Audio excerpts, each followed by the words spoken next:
Hello, dear viewers. I had so much fun recording earlier today that I think it's time for another round of Let's Play Dungeon Crawl Stone Soup.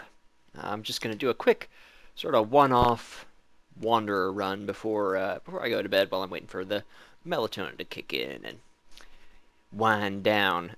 So we're going to name ourselves uh, oh, Babyface McCracken. And what wanderers are, they're just a random set of stuff that they give you at the beginning. I'm going to be a Demonspawn because it's even more random. We get some crazy mutations, as you saw in the last set of videos. And here we are, Babyface. What is Babyface good at? Fighting, unarmed combat, spellcasting, and stealth. But Babyface knows no spells. Oh, well, we'll switch it over to manual. I'll turn off spellcasting since it is currently useless. And here we go. We'll punch some things. We don't need this club. We're gonna be an unarmed Demonspawn. Now this will be interesting. We're guaranteed a body slot mutation, which has a 4 out of 5 chance of giving us an extra melee attack, an auxiliary melee attack. And I believe that the unarmed combat skill actually affects that in some way. I don't know if it helps it deal more damage or what, but we'll get some added benefit out of our crazy mutations if we don't die here, which we might. Nope, we survived. Generally on dungeon level 1, you can kind of ram your face into things, and well, sometimes it's coin flip, and I probably should have backed off from the side of that battle before fighting this. Yeah, we're fine. Sometimes it's a coin flip as to whether or not you survive. Wanderers are particularly fragile. They're not constructed with any degree of care. Well, I guess that bat lost interest. There he is. Just flittering about. Goblin is pretty sound asleep. Maybe he won't hear us punching this bat in the face. Using the tab key there to follow the bat around. He finally woke up. Sleepyhead. Level 2 yellow scales. Ooh. What are yellow scales? Let's see. We get to resist acid at rank 3 with 4 armor class. That doesn't seem all that exciting. Maybe if it lets us resist corrosion as well, that would be worth it. That's useful in the slime pits or when fighting jellies.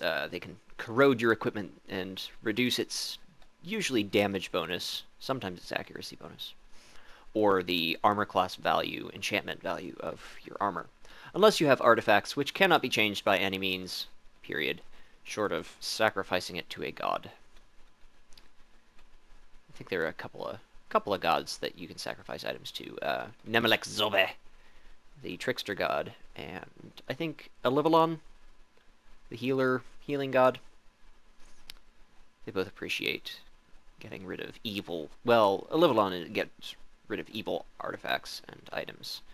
Nemelek thinks it's really cool when you sacrifice anything. Now we're just sort of running into these jackals. We have a scroll of fear and a scroll of blink if we think we're gonna die, but we're okay. The thing about unarmed combat in Dungeon Crawl Stone Soup is that it's very, very good late game. Your attacks are lightning fast. You just hit monsters a whole bunch of times before they have a chance to hit you. And that lets you, use some cool tricks involving mobility. The fact that we randomly have a skill point in translocations could come in handy at some point. Assuming we find a spellbook. And I guess we do have decent intelligence, better intelligence than, say, a Demonspawn Hunter. Kobold. We will fight, you and I. Mr. Hobblegoblin will have to wait. He's probably still wandering around. That little question mark by his head meant that he was unaware of my presence, though he was awake. Ah, handy Hobgoblin corpse. To eat chunks of raw flesh, you can just press E twice, and it'll eat the the least durable one, the one that was butchered the longest, the largest number of turns ago. Level 3, hooray! Oh dear, I guess let's just let's ride this unarmed combat train, and we'll just stick to low-level utility spells. We'll raise our dexterity. Level 2 yellow scales. All right, 3 extra armor class for free. That's going to be nice because we're going to be using strictly light armor as an unarmed combat aficionado. The lighter the armor, the lower the encumbrance rating, the less encumbered your strikes are.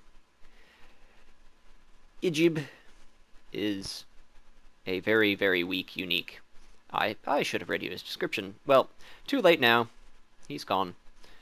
You can almost always fight Ijib. It's only when he comes with other critters that he's really a threat. Terrence. Terrence, on the other hand, is quite scary. I don't know that we can fight Terrence. I say discretion is the better part of not dying. And we'll run away. An adder is almost as bad. But we prevail. Thanks to version 0.14, we know exactly how much time the poison has, or how much health the poison will take before its duration expires. A war axe? Well, that is something. What exactly does a war axe do? It is base damage of 11. That is huge. But do we want to arbitrarily switch into axes? I think not. I think our wanderer eschews the trappings of mortal beings and treads the path of the I don't know, spawn of the demon.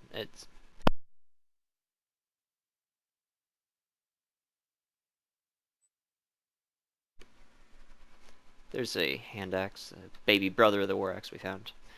We're just punching. Punching. It'll be really good when we get that body slot mutation. Oh, piffle. Well, we may punch our last.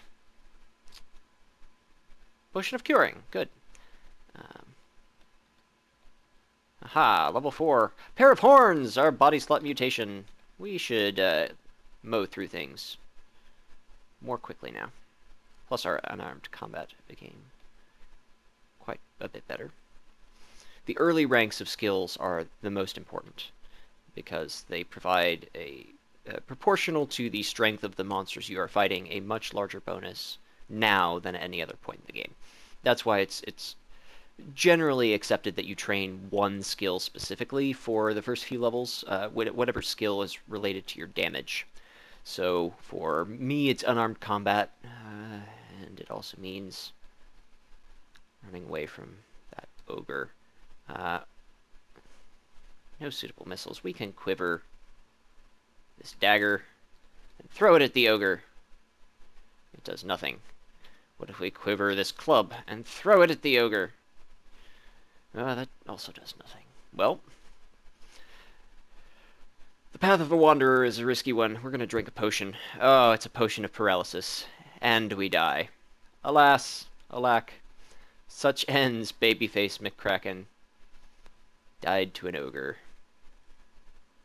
Was demolished by an ogre wielding a 0/0 giant club. Why? Oh, it mentions that we were paralyzed by a potion of paralysis. That's it's good for future crawlers to know. Well, this screen here is the morgue. My many slain characters and my one that escaped. Sir Try Again.